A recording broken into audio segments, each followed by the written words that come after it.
Viņš stāv. Come on. Un starp citu, tagad, kad radarus noņēma, vai kādam ir gadījies, ka aptur. Kāda tur ir jauna pasaule pilnīgi vaļā. Man apturēja Rīgas centrā, vienkārši tāpat. Ja, un es domāju, kas bija? Es kaut ko pārkāpu? Nē. Kur tad tā braucat? Wow, kolosā. Tu redzi, ka cilvēks ir tik noilgojies pēc darba ir. Es saku, cik tā man bija? 50. Tik te arī var. Iepotiet trubiņā. Es saku, tur nav trubiņa. Nekas pūt tāpat. Viņš ir rītīgs, viņš ir priecīgs. Viņi beidzot darīt kaut ko. Jā, pēc tā radaru terors viņas bija noturējis pagrabā. Viņi neko nevarēja darīt. Beidzot, visu kaut ko stādina kaut ko. Kur tu brauc? Cilvēki noilgojušies pēc komunikācijas. Bet ko nu ar policiju? Stāsts ir par to, ka uz šīs planētas Zeme mēs neesam vienīgie iemītnieki, jā, vēl ir ļoti, ļoti plaša dzīvnieku pasaule. Un, ja pavēro dzīvnieku pasauli, tad jāatzīst, ka viņiem veicās krietni labāk daudzās frontēs. Jo dzīvnieki, redz, ļoti reti nodarbojās ar tādām lietām, ar kādām mēs nodarbojamies, ja? Es, piemēram, neesmu redzējis nekad kaut kādu bebriņu, ja, kurš krāja arvesenu nozīmītu, novelcinītu. Ja, un riktīgi viņš nevar uzlīmēt, viņam īsi ķepiņas, milzīgi zobi, viņam riktīgi čakars. Parasti uzlīmē uz zobi vēl kaut ko, un pārējie viņi izņert. Neesmu redzējis, ja, neesmu redzējis. Ja, neesmu redzējis arī zirgu, kurš ir gandrīz 100% paēdis vai kaut ko. Tur nav. Ārkārtīgi inteliģenti radības ir dzīvnieku pasaulē, kur daudz ko no viņiem var mācīties. Piemēram, baloži. Ja? Ārkārtīgi inteliģenti zvēri. Ja? Vai kāds ir redzējis baložu bērniņu? Neviens. Jā. Jo viņi tur bērnu dārzā, ja? Kamēr viņi izaug lieli, un tikai tad laiž ārā. Ja kamēr viņi maziņi, viņi nerādās vispār uz ielas pat. Ja? Daudz domā, ka zvirbuļi ir mazi baloži. Ja? Un ka baložiem ir rītīgi nērti. Tie nav mūsu bērni, tie ir zvirbuļi. Tad viņi izaug lieli. Nē, īstenībā bija. Tiečkrēja. Ārkārtīgi inteliģents būtnes, tiešām. Vai mājdzīvnieki, ja? Tie, kam ir suņi, tie zina, ja? Ar ko suņi nodarbojās. Kāda ir suņa ikdiena, ja? Kurš dzīvo mājā pie jums? Ko viņš kaut ko paskraida apkārt, ja? Kurš kaut ko uzreiz, ja? Baidies. Un tad viņš pārsvarā guļ, ja? Ēd, un tik līdz atrod kādu citu suni, viņam nav kāda mučas fočana vajadzīga tur. Viņi uzreiz jaki aiziet, ja? Tur brīvi un čau, un vispār nekāda stresa, ja? Ārkārtīgi tik brīva viņa pasaule, tik brīva tā izturēšanās. Un, ja tā padomā, mēs nodarbojamies ar diezgan līdzīgām lietām, ar vienīgo galveno atšķirību, ka, lai to darītu, mums tad ir jāstrādā. Ja? Un viņiem nav. Ja? Un tajā brīdī, kad tu visu dienu nostrādājies, atnāc mājās un viņš tev dzīvoklī skrien pretī, ejam ārā. Skaidrs, viņš visu dienu gulēja. Ja? Jūs jau strādājāt. Un viņš jau jūties drusciņš tā kā vainīgs. Un pats, kā es viņu nezvedīšu ārā, viņš visu dienu gulēja, droši vien noguris ejam, ja? Jūs mētājat visu kaut ko. Un tad jūs viņam vakarā iedodat kaut kādu sauso pārtiku, pa ko viņš rītīgi bēdis. Vāc sausā, nē. Man ir vēders ciet jau. Šito negribas, iešu stūrī pagulēšu un cietīšu. Ārkārtīgi inteliģents būtnes. Un ja tā padomā, kurš šajā stāstā ir muļķis, ja? Vai kaķi, ja? Vienreiz gāju pa ielu, es vairākas reizes gāju pa ielu, bet tā bija viena konkrēta reize, un vasarā, un tur pirmais stāvs, un uz palodzes sēž kaķis, ja? Un es pa gabalu apstājos un pavēroju viņu, ja? Ārkārtīgi inteliģenta būtne. Ja viņš sēž tādā pilnīgā mierā,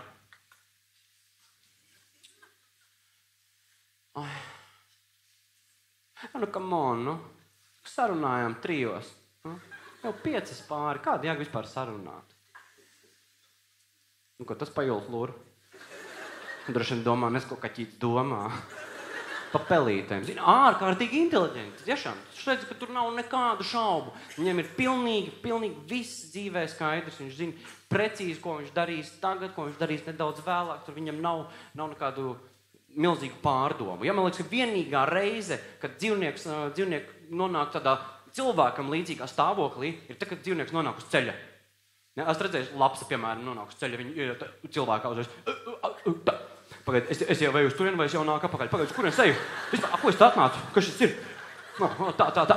Uz ceļa nav pilnīgi nekā, izņemot milzīgi spožu gaismu. Kas tas ir? Spožu gaismu. Neatceros, kas bija spožu gaismu. Apžilbu. Rēcīgi. Neredzu ķepu. Man nav deguna. Jā, atceros par spožo gaismu, negribu sevi apbēdināt, bet jāieņem stulba pozīcija. Ja. Vienīgā reize viņi nolēžās līdz tādam mūsu līmenim.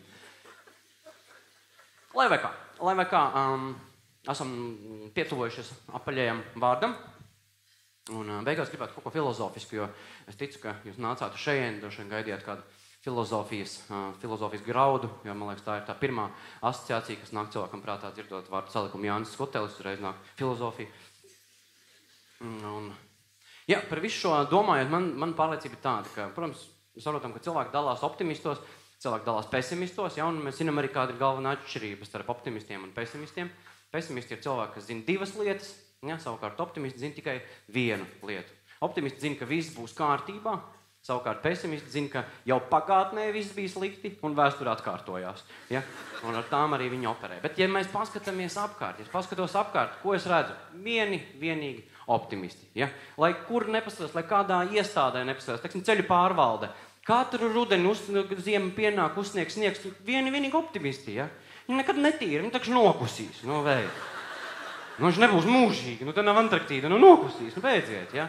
Kaut ko pakaisiet, neākstaties. Vai tāpat labklājības ministrija. Pensionāri visu laiku čīkst mazas algas. Tur ir tikai optimisti pretī. Normāls tas pensijas. Ko jūs beidziet?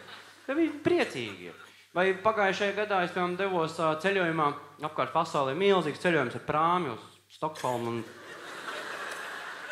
Un es uzkāpu uz prāmja. Ko cilvēki dara brīdī, kad viņi uzkāpj uz prāmja? Ja, pirmā lieta, protams, visi uzkāpja augšā uz tā augšējā klāja, pamāt visiem tiem, kas paliek, tā, mēs braucam jūs, fuck you, čau, un visi lejā, un uzreiz skatīties, kur ir veikali, kur ir kāds restorāns, šita mēs ēdīsim, pēc tam šis vēl ir pagaidām ciet, te kur karaoke, šis līdz 5, pašais bārs līdz 5 vaļā. Tas, kas notiek, es neredzēju nevienu, kas apstaigātu glābšanas laivas. Mēs varam šito nolaist, kamēr mēs vēl esam ostā, vienkārši pamēģinam. Es taču zinu, jūs nekad neesat laiduši, pamēģinam vienu reizi, kas jums ir, mēs vēl griežamies. Ja? Nevienam tas neinteresē. Vai tagad, teiksim, brauc ar lidmašīnu arī. Tas pēdējā lieta, kas cilvēkus interesē lidmašīnā, ir drošības instruktāža. Ja? Brīdī, kad stjuarti nostājās un sāk tur kaut ko rādīt, visiem sejā ir rakstīts viens vienīgs beidz. Beidz, ko tu velc laiku pēc alkohola ratiņiem? Aiziet! Ne jau mēs te nokrist atbraucām. Aiziet! Jā. Jā, līdz ar to, tas, ko es redzu apkārt ir vienīgi optimisti. Un gadījumā, ja jūs bijāt nolēmis pieslēgties pessimistu pulciņam, tad laipni lūgt atpakaļ, kaut vai aiz slinkuma, jo, kā jau es teicu, optimistiem ir jāzina tikai viena lieta. Dāmas kungi, paldies par šo burvīgo vakaru.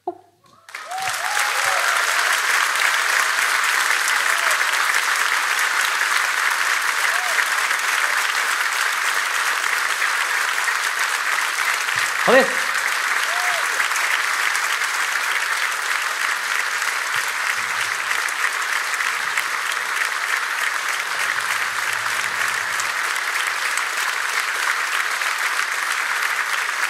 Ārkārtīgi mulsinošs brīdis. Es zinu, ka noiet no skatuves. Ārkārtīgs mulsinošs brīdis. Tiešām es nekad nevaru zināt, nākt apakaļ vai nenākt. Jā. Jo pēdējais, ko es gribētu redzēt, kad pus zāles jau ir...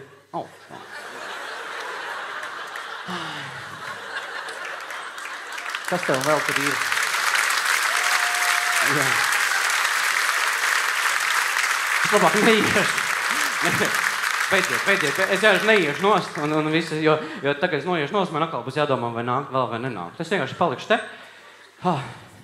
Tiešām grūti saprast. Ārkārtīgs mokas tajā brīdī ir. Es biju aizbrauc uz Londonu. Ko dārts? Un es biju uz vairākām izrādēm, ko es pamanīju, ka viņiem ir ļoti izplatīta viena aplausu sistēma. Ja? Izrāda beidzās, visi plaudē nenormāli ilgi. Tā, kad rokas jau vispār atsakās. Ja? Un tad aizverās priekškars un visi ir prom momentāli.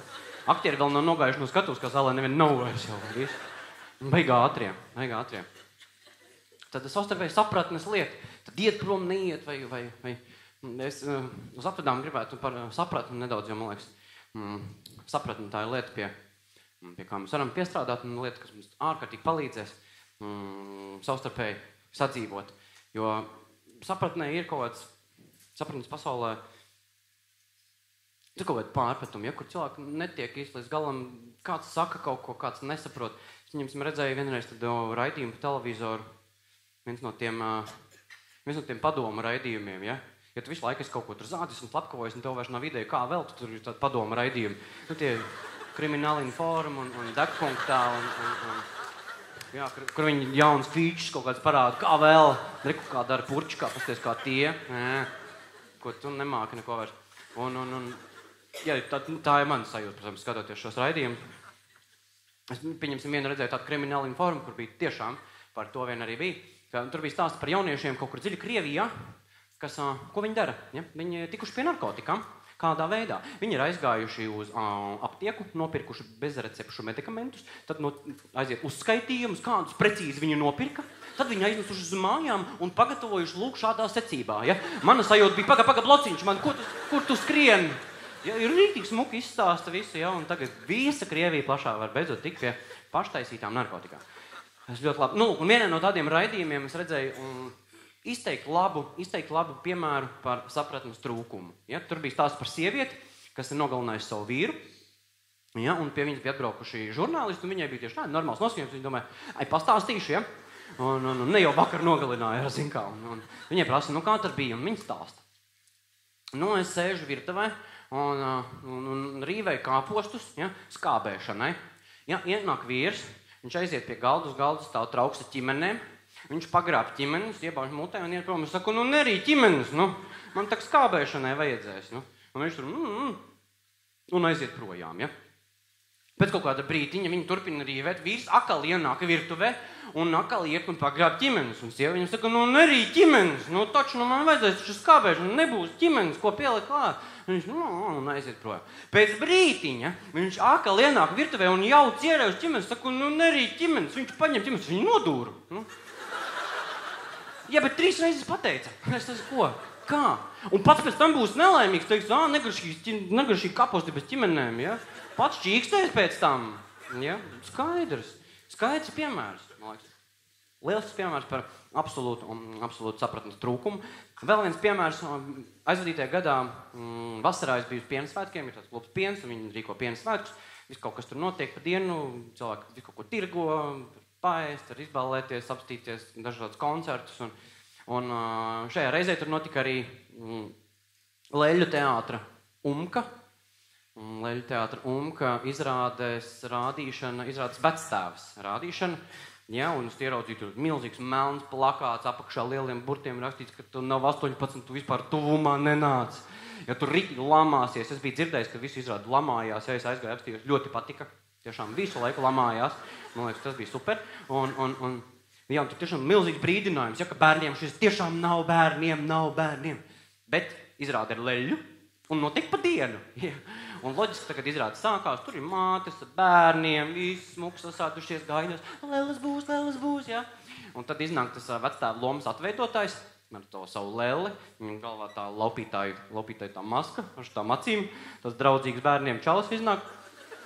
Viņš novērtēja situāciju un zinot materiālu, ja, kas turpinājumā sekos, viņš drosmīgi startēja ar to, ka dāmas un kungi, izrādes sākumā gribētu jūs brīdināt, ka mēs šajā izrādē neapstāsimies pie tādiem vārdiem kā pimpis, dirsā, mauka. Viņš aiziet tādā uzskaitījumā, pie kā viņi taču neapstāsies.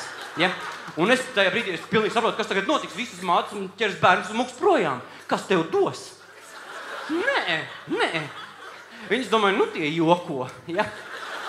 Zin, dažas tikai 2 varbūt aizgāja, ne vairāk. Pārējās vienkārši tā arī nosēdēja visu izrādi un šuvās. Kā tā var lamāties, ja? Un tur bērnam ausis tiek, pat, kā tā var lamāties? Ui, neklausies, ja?